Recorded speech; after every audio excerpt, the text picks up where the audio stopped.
जा जा जा जा जा पिक्चर काढायचे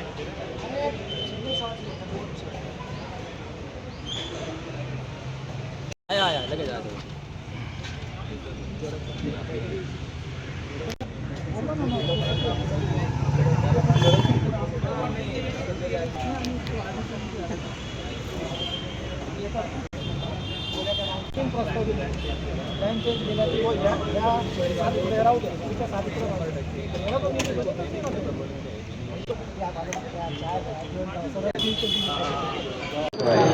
आणि जो SOP कायदा या अनु पाहत आहे, या SOP कायद्याला आमचा तीव्र विरोध आहे। का कोणाला घाबरता कुलगुरू? का कुलगुरू म्हणते की बाबा विद्यापीठाचे आंदोलन करण्याकरता पहिले पोलिसांची परवानगीची गरज आहे? कुलगुरू कोणाच्या रिमोटने हात चालत आहे? कुलगुरू एवढे का बरं घाबरता व कुलगुरू काच काय करत आहे?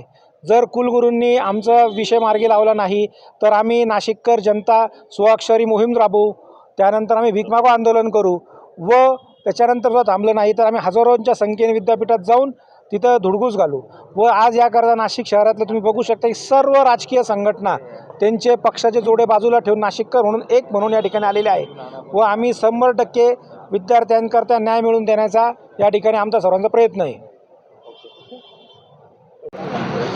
सावित्रीबाई फुले पुणे विद्यापीठाचे जे विद्यार्थी द्रोही कुलगुरू आहे गोसावी साहेब, त्यांचा आम्ही जाहीर निषेध करतो। नाशिक उपकेंद्र सक्षमीकरण का करता मागच्या 6 महिन्यापासून त्यांनी जी फाईल आहे ती लपवून ठेवली व नाशिकला जो 7 कोटीचा निधी मिळणार होता व नाशिक उपकेंद्र सक्षमीकरण होणार होतं ते यामुळे सर्व रखडून राहिलं। अनेक विद्यार्थ्यांचे हाल यामुळे होत आहे। विद्यार्थ्यांचे एवढे हाल होत असताना कुलगुरू तिकडे मजा का मारता आहे? कुलगुरूंचा नाशिकवर एवढा राग का बरं आहे?